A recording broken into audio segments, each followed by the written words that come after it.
They don't want you to know this. The truth about death that could change everything is hidden in an ancient text.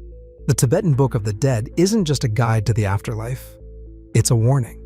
Miss even one step, and you risk being trapped in an endless cycle of life and death, unable to escape. Tune into the hidden knowledge this book offers, secrets that could change not only how we think about death, but how we live every moment. Secrets of the Tibetan Book of the Dead. What if everything you know about death is wrong? There's an ancient text over 1,000 years old called the Tibetan Book of the Dead. It's not just about what happens after we die, it's a guide through the entire experience. Here's the twist. If you miss even one step in its teachings, you could be stuck in a cycle forever. This might change the way you think about life, death, and everything in between. Once you learn about it, there's no going back. What if a single choice seals your fate forever? The Tibetan Book of the Dead holds a secret we were never meant to know. Until now. Despite all our fancy technology and scientific breakthroughs, we still don't have answers about what happens when we die. It's a mystery we've barely begun to unravel. That's where this book comes in. It suggests that death isn't the end. Instead, it's the beginning of a journey for your mind through unknown realms, offering chances at freedom or pulling you back into another life. Now here's something fascinating. These ancient teachings match up with stories from people who have had near-death experiences. They describe a bright light, encounters with spiritual beings, and a sense of peace. It's strange, right? Could it just be a coincidence? Or is there more to it? What if this book holds answers not only about death, but also about what it means to be alive? The connection between this wisdom and modern insights into consciousness is staggering. But don't think it's only about dying. This book is deeply about life. By confronting the idea that everything is temporary, it urges us to live with more purpose, clarity, and kindness. It's like a wake-up call to stop wasting time and start focusing on what truly matters. A big concept from the book is the bardo. Think of it as an in-between state, a kind of transition zone between death and whatever comes next. But it's not just about the afterlife. Bardos can happen during life too. They're those moments when everything you know changes. Maybe it's the end of a job or a relationship, or even a big decision that sets you on a new path. The Tibetan Book of the Dead describes 3 main bardos, each packed with opportunities to grow or get stuck. The first bardo happens right when you die. It's not just an ending, it's a moment of total clarity. Everything feels sharp and real for a brief instant. Next comes the second bardo. This one is like a vivid dream, filled with visions that range from breathtakingly beautiful to outright terrifying. But here's the thing, these visions aren't real. They're creations of your own mind. Finally, there's the third bardo, the point where you're preparing for a new life. Every thought, feeling, and intention you've carried shapes what's coming next. These bardos aren't just things that happen after you've passed. They're happening all the time. Waking up from a vivid dream, that's a mini-death. Losing yourself in something you love, that's like touching the edge of the second bardo. Making a big life choice, that's your own bardo of rebirth. Spotting these moments while you're alive is great practice for when the big transition comes. The first bardo is the moment you're hit with the clear light. This isn't some scary moment if you're ready for it. The Tibetan Book of the Dead describes it as the purest form of reality. If you recognize it, you're free. If you don't, you get pulled back into the cycle of life and death. It's like a crucial test. The better prepared you are, the better your chances. The second bardo is like stepping into your own mind.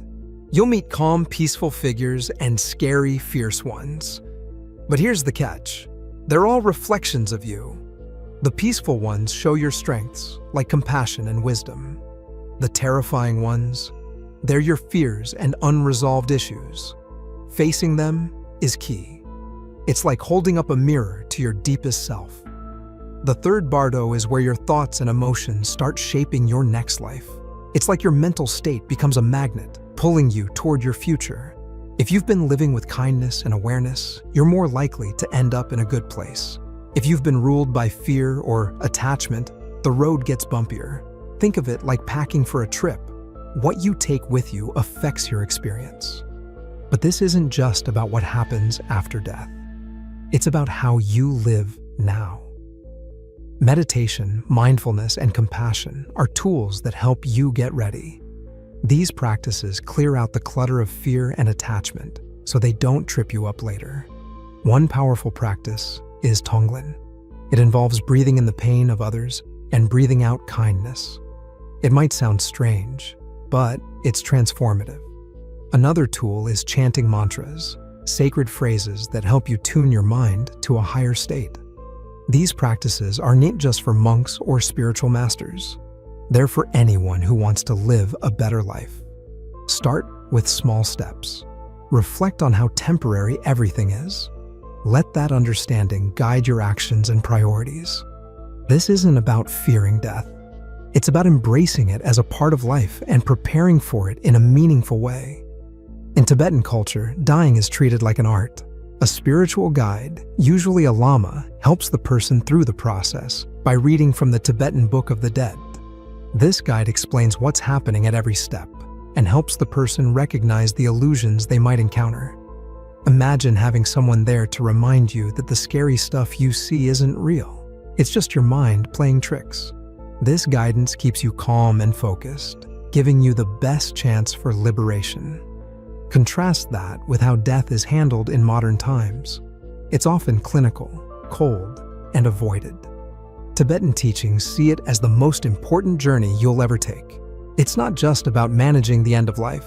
It's about thriving through it. The Tibetan Book of the Dead isn't just a manual for dying. It's a guide for living with clarity and purpose. Every thought and action you take now shapes your future, not just in this life, but in the next.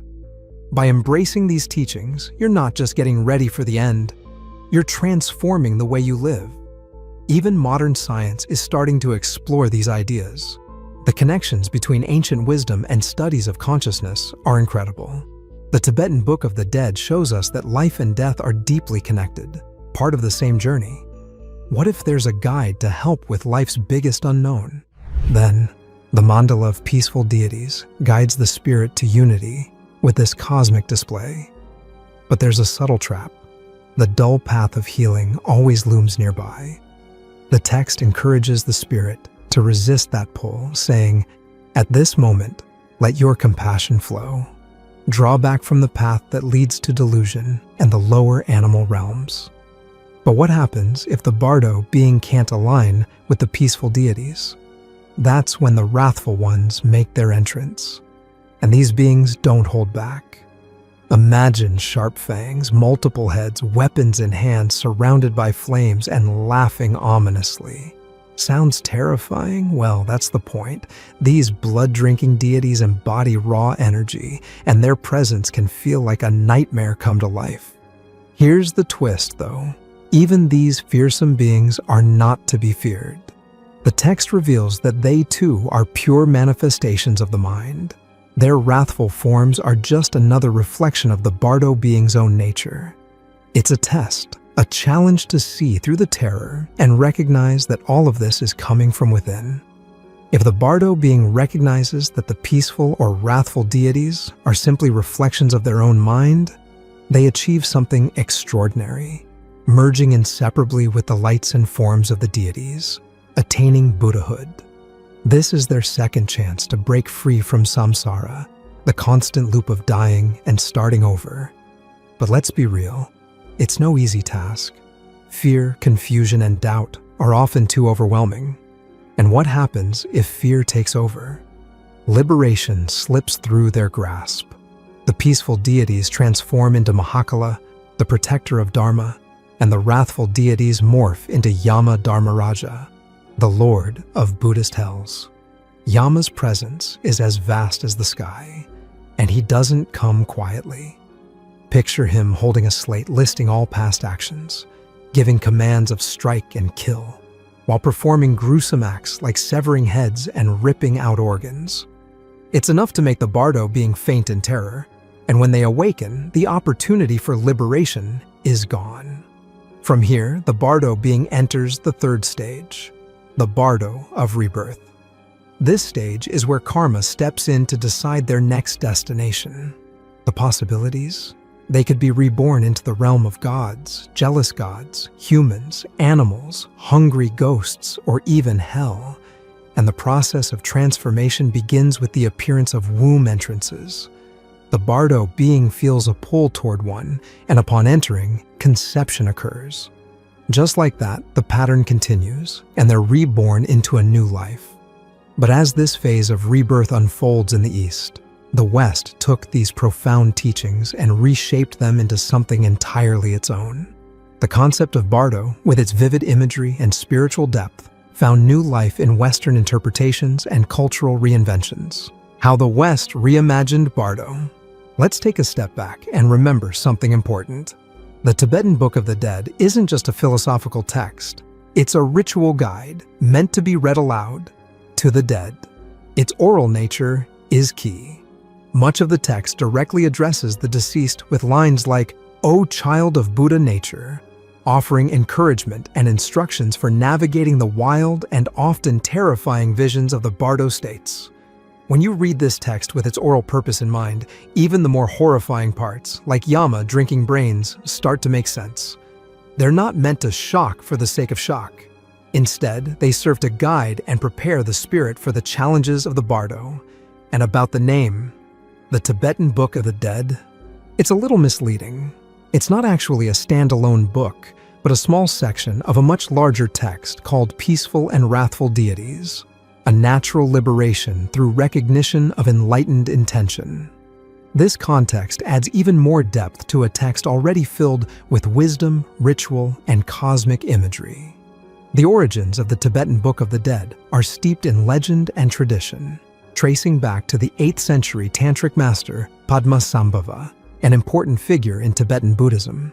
According to tradition, Padmasambhava foresaw that his teachings might one day be distorted or lost.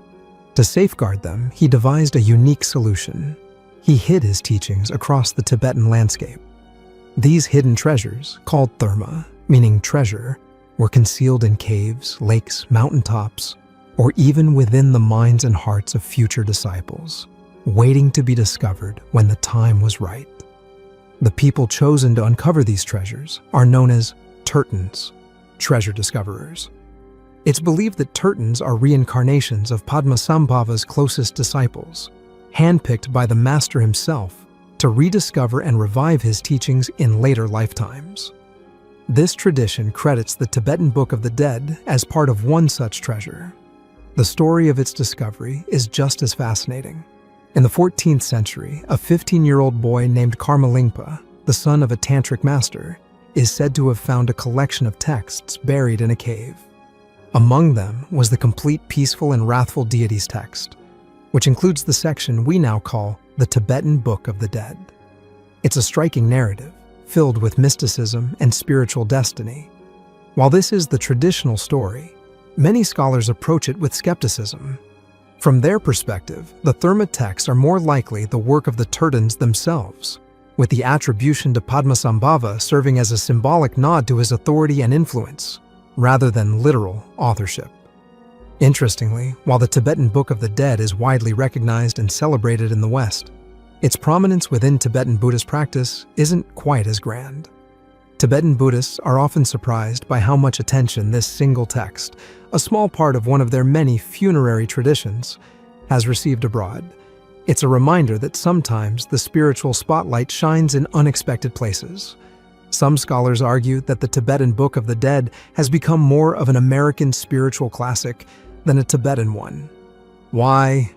It all starts with a guy named Walter Evans Wentz, the American who introduced the text to the Western world. Let's break it down. Evans Wentz wasn't your average academic. He was a theosophist, part of a late 19th century spiritual movement that blended Hinduism, Buddhism, and various esoteric traditions. In 1919, during a spiritual journey through India, Evans Wentz came across some Tibetan funerary texts. He didn't get them directly from Tibetan monks or scholars, though. He bought them from a British officer fresh from Tibet, which, at the time, was under British invasion. Problem: Evans Wentz couldn't actually read the texts. To figure out what they said, he traveled to northeast India and sought out Kazadawa Samdup, an English language teacher known for helping Westerners translate religious texts. Samdup translated the funerary texts, and Evans Wentz published them in 1927 as the Tibetan Book of the Dead. He chose the title because he thought it resembled the Egyptian Book of the Dead, and believed both texts drew from some ancient universal wisdom. Evans Wentz even framed his relationship with Samdup as a spiritual one, describing himself as Samdup's disciple. In the preface of the first edition, he wrote, "I am seeking, so far as possible, to suppress my own views and act simply as the mouthpiece of a Tibetan sage, of whom I was a recognized disciple." This may sound dramatic at first, but scholar Don Lopez has pointed out that this so-called guru-disciple bond is questionable. According to their surviving letters, the two had a brief professional relationship lasting only a couple of months, hardly the spiritual mentorship Evans Wentz made it out to be. Despite this, Evans Wentz's work propelled the Tibetan Book of the Dead into Western consciousness. Its appeal was fueled by two main factors: a romanticized view of Tibet as a mystical, otherworldly place, and a universal human fascination with death. The desire to understand what happens after we die, paired with a dose of Orientalist fascination, helped turn this text into a cornerstone of Western spirituality, even if its prominence in actual Tibetan Buddhist practice is relatively minor. The Tibetan Book of the Dead found massive popularity in the West, particularly in the United States, among people drawn to spiritualism, esotericism, and altered states of consciousness. Its appeal spanned decades, from the 1930s and 1940s right through the counterculture movements of the 1960s. Carl Jung, as we mentioned earlier, lent credibility by writing introductions for several editions. And in 1964, Timothy Leary, the infamous psychedelic researcher, took things further. Along with a few collaborators, he published The Psychedelic Experience, a guide to navigating trips on illicit substances, explicitly inspired by the Tibetan Book of the Dead. Beyond its influence on spirituality and psychedelics, the text left its mark on Western culture at large. Films like Jacob's Ladder and Enter the Void borrow heavily from its ideas and imagery, weaving its themes into storytelling that resonates with modern audiences. But claiming that the Tibetan Book of the Dead is more American than Tibetan can feel offensive when you consider its origins. After all, it's written in the Tibetan language, performed by Tibetan Buddhist lamas, and deeply rooted in Tibetan traditions. Yet, through figures like Walter Evans Wentz and his successors, the text was reshaped and rebranded for an American audience, transforming its cultural significance along the way. This is a classic example of religious globalization. Sacred ideas from one culture often take on a new life when they interact with another. As scholar Don Lopez aptly points out, there's an irony in the Tibetan Book of the Dead. It's not really a book, nor is it strictly about death. It's fundamentally about healing, whether that's the awakening of souls or the rediscovery of thermatexts. Evans Wentz's version isn't so much a direct transmission of Tibetan Buddhist practice as it is an American reimagining. By isolating a few chapters from a larger pattern of texts, giving them an evocative new title, and layering on his own interpretations, he created something that resonated powerfully with Western audiences. The result? A text that continues to bridge and blur the lines between two very different worlds. As Don Lopez points out, the text is fundamentally about Buddhist rebirth. Yet, for American audiences, it's often read as a psychological or even psychedelic guide. This transformation highlights more than just cultural reinterpretation. It's a lesson in how religious authority and sacred texts evolve as they move between contexts. Think about it. Many religious traditions establish authority by connecting their text to prominent figures. Christians link books like the Gospel of John to apostles of Jesus, and Sikhs regard the Guru Granth Sahib as their eternal guru, maintaining continuity with the lineage of their 10 human gurus. Tibetan Buddhism follows a similar pattern, rooting the legitimacy of Therma texts in Padmasambhava's disciples, believed to reincarnate across generations to rediscover and reintroduce these teachings. Theosophists like Evans Wentz weren't exempt from this need for authority. By claiming to be a disciple of a lama, he aligned himself with the lineage of Karma Lingpa, the original revealer of the Tibetan Book of the Dead, and, by extension, tied himself to Padmasambhava's ancient chain of authority. It's fascinating how this interplay of tradition, reinterpretation, and personal claims shaped the text's legacy in the West. This blending of ancient wisdom with modern reinterpretation didn't stop with scholars. It found its way into unexpected corners of culture. Like even the music scene was echoing the transformative ideas of the Tibetan Book of the Dead. Music meets Tibetan wisdom. The 1960s were more than just about music. They were about exploring deeper meanings and pushing boundaries. Rock musicians of the era weren't satisfied with just making hits. They wanted to tap into something spiritual and transformative. Many of them looked to the ancient wisdom of the East, and the Tibetan Book of the Dead became a massive influence. One artist who took its ideas and ran with them was none other than John Lennon. Paul McCartney once shared that the final track on Revolver, Tomorrow Never Knows, was entirely Lennon's vision. During this period, some illicit substances were making waves, and Lennon had gotten his hands on Timothy Leary's version of the Tibetan Book of the Dead. The ideas in the book fascinated him. Unlike the traditional British view of death as something dull and final, the text described death as a transformative journey. It compared dying to an epic voyage, similar to how the ancient Egyptians prepared their dead for the afterlife. For Lennon, this idea was electrifying. With those illicit substances opening his mind to new perspectives, the themes of the book resonated even more. It inspired him to create a song that captured the essence of these ideas. Tomorrow Never Knows became a bold and trippy exploration of life, death, and the unknown. It was Lennon channeling the wisdom of an ancient text into something revolutionary. The book itself contains one of its most famous lines: "Whenever in doubt, turn off your mind, relax, float downstream." Sound familiar? That's because John Lennon borrowed it and transformed it into the lyrics of his first psychedelic anthem, Tomorrow Never Knows.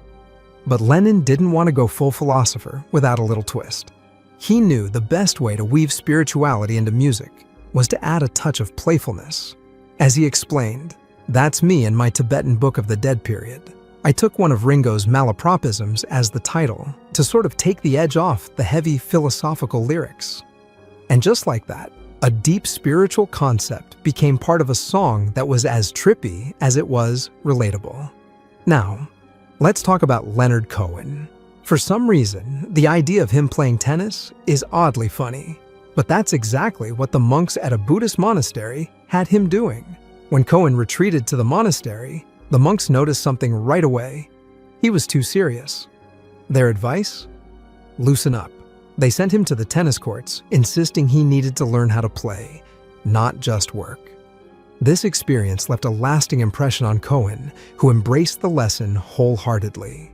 Long after he hung up his racket, he shared the mantra that stuck with him: lighten up. That's what enlightenment means, to lighten up. Leave it to Cohen to turn a bit of Buddhist wisdom into something profound, yet effortlessly cool.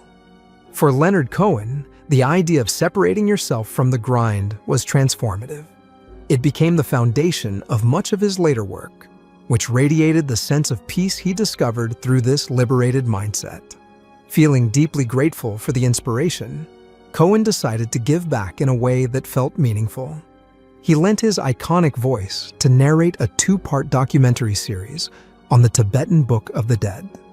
It was his way of honoring the lessons and the calm it had brought into his life. Moving on to Laurie Anderson, when she and her husband, Lou Reed, connected. They were both at a turning point, reevaluating their artistic journeys and how spiritualism fit into their lives. Their relationship wasn't just about art. It was built on shared values and a deeper understanding of life. Together, they came up with 3 simple rules to live by, something Anderson says became their guideposts. "I'm just going to tell you what they are because they come in really handy," Anderson once shared. "Because things happen so fast, it's always good to have a few, watchwords to fall back on. Practical, thoughtful, and profoundly grounded, just like their approach to life and art." Laurie Anderson and Lou Reed's 3 life rules are the kind of wisdom you want to scribble down and keep forever. They went like this: 1. Don't be afraid of anyone. Now, can you imagine living your life afraid of no one? 2. Get a really good bullshit detector. And 3. Be really, really tender. With those 3 things, you don't need anything else. Simple, powerful, and timeless. Anderson added her own perspective to this philosophy by absorbing the wisdom around her and creating her own rules. For her, part of that process was diving into the Tibetan Book of the Dead. The book left such an impression that she created an album inspired by its teachings, turning ancient ideas into a modern artistic expression. It's the perfect example of blending the spiritual with the creative. Now, let's fast forward to the 1990s. Spiritualism might have been overshadowed by the rise of beer-soaked grunge, but Radiohead kept the old-school artistic spirit alive. Thom Yorke was on a mission to explore transcendence through his music, and one of his standout tracks, I Might Be Wrong, tackled the idea of moving beyond the physical world. Yorke described the track as a snapshot of a crisis moment in his life. He shared, "I used to think there was nothing left at all." He recalled a surreal experience one night while living near a beach. As he stood outside and looked back at his empty house, he saw a figure walking around inside, even though he knew no one was there. That strange presence stuck with him, and he channeled it into the song. The result is a haunting yet deeply reflective piece that captures the search for meaning in the unknown. During a chaotic chapter in his life, Thom Yorke found solace by pulling away from the noise and seeking peace in solitude. He spent his time reconnecting with nature and observing the cycle of life and death. Reflecting on this period, Yorke shared, "I spent a lot of time watching things die, walking a lot in vast landscapes, watching the seasons change, ancient rocks, rotting carcasses, flowers blossoming, rivers gurgling." Alongside these meditative moments, he turned to the Tibetan Book of the Dead, letting its teachings guide his introspection and influence his music. Then there's Patty Waters, a name that may not ring as many bells, but played a pivotal role in shaping cultural history. Sometimes it's not the most famous figures who spark a movement. It's those with fresh ideas at just the right time, inspiring others to take those ideas and run with them. Patty Waters, a jazz singer with an unparalleled gift for raw emotion, was one of those people. Drawing inspiration from the Tibetan Book of the Dead, Waters embraced the concept of letting things flow naturally. She translated this idea into her music by creating an open, swirling sound filled with raw, wandering emotions. Her work was an experience, a maelstrom of feelings that left an indelible mark on the artists and movements that followed. Patty Waters' unbound, free-flowing style didn't just stay in her corner of jazz. It set off a chain reaction that directly influenced trailblazers like Yoko Ono and Diamanda Galás. These artists, in turn, left their own marks, inspiring the Beatles, George Harrison's solo work, and beyond. In a way, this domino effect mirrors the central message of the Tibetan Book of the Dead itself. The text emphasizes the power of thought and its lasting impact, famously stating, "Our past thinking has determined our present status, and our present thinking will determine our future status. For man is what man thinks." It's a cycle that flows through art, life, and spiritual understanding. Profound, continuous, and endlessly interconnected. This idea of interconnected cycles naturally leads us to one of life's biggest mysteries, the question that has haunted and fascinated humans for centuries. What happens when we die? What happens to us when we die? It's the ultimate question, the kind that's kept humanity up at night since we first stopped dragging our knuckles through the muck and started pondering the big stuff. Do we simply vanish into the void, ceasing to exist?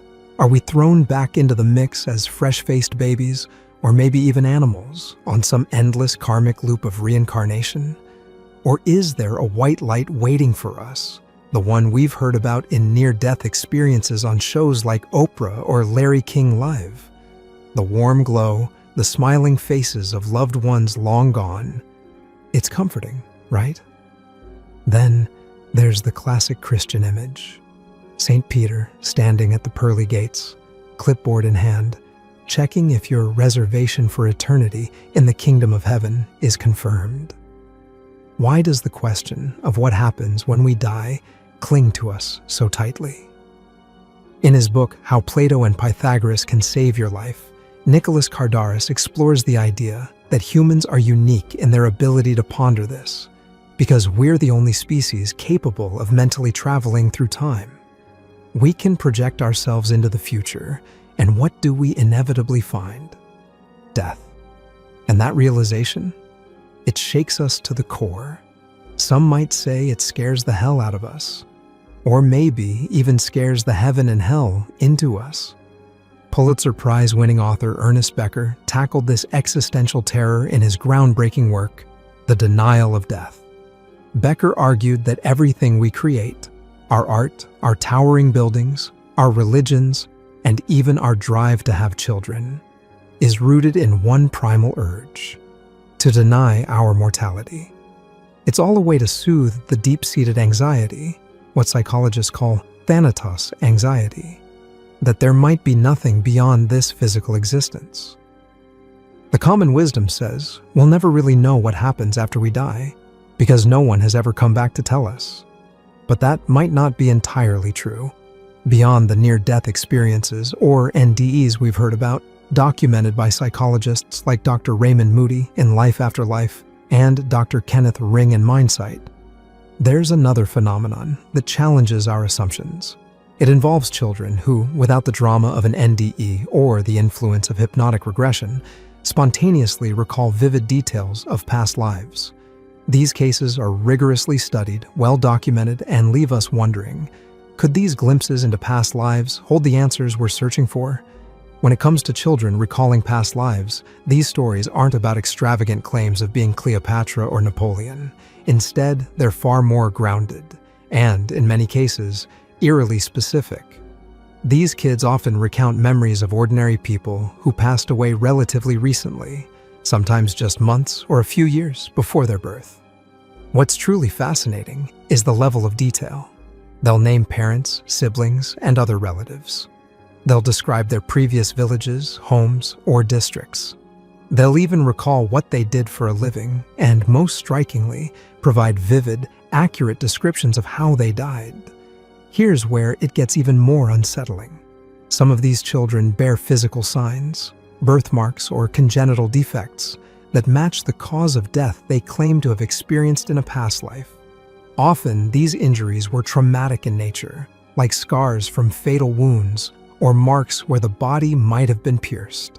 The correlations are startling and difficult to dismiss as mere coincidence. And if you're thinking these accounts sound too wild to be true, consider this. Over 3,000 of these cases have been rigorously documented. What's even more surprising is that this research, far from being some fringe endeavor, has been conducted at a major U.S. university for more than 40 years. It's a reminder that the question of life after death may not be as unanswerable as we once thought. At the Division of Perceptual Studies at the University of Virginia, groundbreaking research into reincarnation has been ongoing for decades. Dr. Jim B. Tucker continues the work of his predecessor, Dr. Ian Stevenson, who began this research in 1967 and devoted nearly 40 years of his life to it. Stevenson traveled the globe with his team, methodically interviewing, photographing, and documenting these astonishing cases of children who vividly recalled past lives. Stevenson's dedication to rigor and accuracy was unparalleled. In his books, such as 20 Cases Suggestive of Reincarnation and Where Reincarnation and Biology Intersect, he outlined the methods his team used to verify the children's claims. They cross-checked details like names, places, occupations, and causes of death against official records and interviews with surviving family members of the deceased. If there was any evidence that a child might have been exposed to the details of the prior life through stories, media, or other sources, Stevenson rejected those cases as inconclusive. Only cases where no other explanation could account for the memories were accepted as being suggestive of reincarnation. This careful approach ensured that the research wasn't dismissed as speculation or wishful thinking. By setting such high standards for evidence, Stevenson and his team created a body of work that challenges conventional understanding and opens the door to fascinating possibilities about what might happen after death. Does this prove that there's life after death? That's for you to decide. What's more, there have been controlled double-blind experiments showing that intercessory prayer, praying for someone's healing from afar, can yield positive recovery outcomes. This has been observed in coronary and oncology patients, suggesting that something intangible may be at play. Then there's the fascinating work of Dr. William Tiller and his team at Stanford, who conducted repeatable experiments demonstrating that focused meditative thought could alter the properties of material objects. They were obsessed with it. From harvest and fertility festivals to myths rooted in underworld lore, and even death recreating Orphic rites, they leaned all the way into the concept of mortality. But why? Why this fixation on the underworld and what lies beyond? Plato offers us a clue. He called philosophy a kind of death before dying. This wasn't about morbidity, it was about enlightenment. Plato and Pythagoras believed that by confronting the transient nature of the physical body, we could better grasp the eternal essence of the soul. To the Greeks, true understanding came from peeling back the illusion of the material world and getting a glimpse of what some might call ultimate reality. The Greeks saw it as a kind of hero's journey, a phrase later popularized by Joseph Campbell. Facing your mortality and the darker corners of your psyche, your shadow side, was an essential part of achieving personal integration and spiritual growth. Plato believed that by metaphorically dying before actual death, a person could transcend the ordinary and touch something eternal. How did they do this? Through a disciplined mind-body-soul lifestyle filled with metaphysical philosophy. This led to a ritual called incubation, where participants would lie perfectly still in a pitch-dark cave for hours, or even days. If they were adequately prepared, this process could lead to an extraordinary transformation, a feeling of shedding the physical body as a snake sheds its skin. This wasn't just spiritual fluff. The Greeks were exploring a process of personal alchemy, the kind Carl Jung later wrote about in his studies of transformation and self-actualization. They were building on insights that stretched back to the Egyptians, Babylonians, and beyond, tapping into universal truths about the interplay between life, death, and the eternal. For them, this deep dive into the shadow was more than just about understanding death. It was about discovering what it truly means to live. The real magic behind near-death experiences might lie in something profound, the dissolution of the self and a fleeting glimpse into the infinite. It's as if death acts as a release, breaking down the boundaries of our individual, ego-driven consciousness and expanding it into something much larger. When the walls of the self crumble, what's left? Is it nothingness? Or is that nothing actually everything? The boundless allness that some call ultimate reality. So, what really happens when we die? Maybe it's not an ending at all, but the start of a whole new awakening. The wild thing about Plato and Pythagoras is that they believed you didn't need to face death to experience a transformative awakening. Their teachings outlined a way of life rooted in philosophy and deep contemplation that could strip away the illusions of the material world and help you tap into something eternal. Essentially, they were handing humanity a cheat code for a life-changing, mind-blowing glimpse of the infinite no near-death experience required. It's a staggering idea, one that suggests the ultimate mystery of existence might be closer than we ever imagined. But what about people who have technically died and come back? In 2001, a 66-year-old man undergoing surgery for an abdominal aneurysm experienced cardiac arrest. After 17 minutes of CPR, defibrillation, and medication, his vital signs were gone. The medical team declared him dead. 10 minutes later, against all odds, his surgeon found a pulse. The man was alive, and the operation went on to a successful conclusion. Then there's another case from 2014 of a 78-year-old man in Mississippi. After a hospice nurse found no pulse, he was pronounced dead and sent to the morgue. The next day, the man woke up in a body bag. These unbelievable stories sound ripped straight from a horror movie, but they're part of a real-world medical phenomenon known as Lazarus syndrome. Named after Lazarus of Bethany, the biblical figure who was brought back to life by Jesus Christ after 4 days in the grave. The Lazarus phenomenon describes the delayed return of spontaneous circulation after CPR has been stopped. In layman's terms, people pronounced dead after cardiac arrest unexpectedly regain cardiac activity. While rare, Lazarus syndrome raises profound questions. Is death always final, or are there moments when the boundary between life and death becomes blurred, teasing us with the possibility that the end might not be as definite as we think? These cases might not explain the ultimate mystery, but they certainly add another fascinating angle to the age-old question of what happens after we die. But some researchers suggest that the Lazarus phenomenon might not be as mysterious as it seems. It could have a scientific explanation rooted in the resuscitation process itself. One idea points to a buildup of pressure in the chest caused by CPR. When CPR is stopped, the pressure may gradually release, allowing the heart to restart on its own. Another theory involves the delayed effects of medications like adrenaline, often used during resuscitation. As several scientists explain, drugs administered through a peripheral vein might not reach the heart effectively due to impaired blood flow during CPR. Once blood flow improves after stopping CPR, the delayed delivery of these drugs could trigger a return of circulation. Besides this, there's hyperkalemia, a condition where blood potassium levels are too high, which has also been linked to delayed return of spontaneous circulation. It's one more piece of the puzzle, suggesting a range of factors might contribute to these rare and dramatic cases. Now, the challenging part is that Lazarus syndrome is incredibly rare, and the small number of documented cases makes it difficult to pinpoint the exact mechanisms behind it. That leaves us with more questions than answers.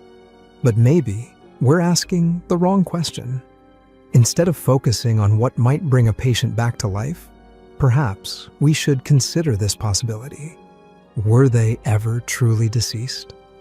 In these extraordinary moments, the line between life and death becomes blurry, leaving us to wonder whether our understanding of death is as solid as we've always believed.